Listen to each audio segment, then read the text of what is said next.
হযরত কাসির বিন কাইস রাহমাতুল্লাহি আলাইহি তিনি বলেন, কুনতু জালিসান মা আবি দারদা রাদিয়াল্লাহু তাআলা আনহু ফি মসজিদ দিমাশক।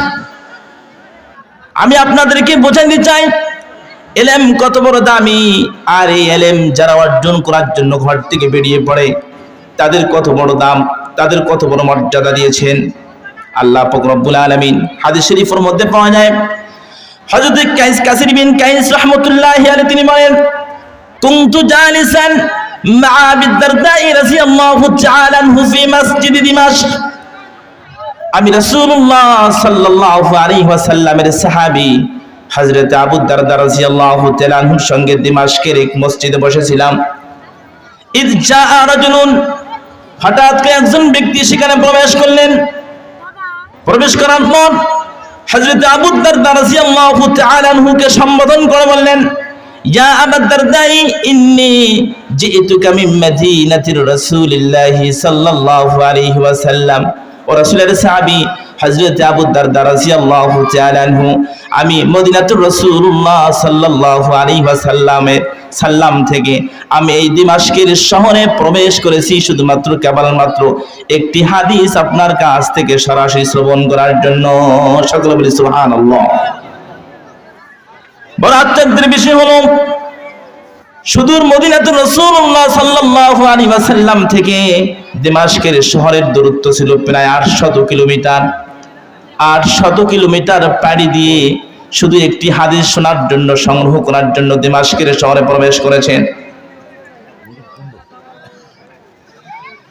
আল্লাহর বান্দা বলেন, রাসূলের সাহাবী, মা জিতুকা লিহাজাতিন, আমি অন্য কোনো উদ্দেশ্যে আপনার কাছে আসি নাই। সুদূর মদিনাতুর রাসূলুল্লাহ সাল্লাল্লাহু আলাইহি ওয়াসাল্লাম থেকে আমি এই দিমাশকের শহরে অন্য কোনো উদ্দেশ্যে আসি নাই, শুধুমাত্র কেবলমাত্র এসেছি আপনার কাছ থেকে একটি হাদিস সংগ্রহ করার জন্য।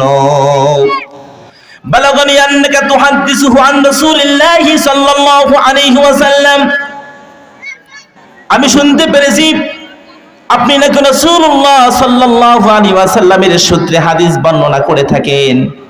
এইজন্য আমি আপনার কাছ থেকে একটা হাদিস শোনার জন্য আপনার কাছে ছুটে এসেছি।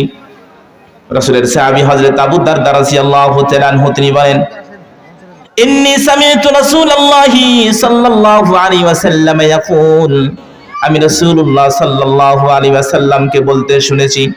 রাসূল করিম সাল্লাল্লাহু আলাইহি ওয়াসাল্লাম বলেছেন, মান সালাকা তরিকান ইয়াতলুবু ফীহি ইলমান সালাকাল্লাহু বিহি তরিকাম মিন তুরুকিল জান্নাহ।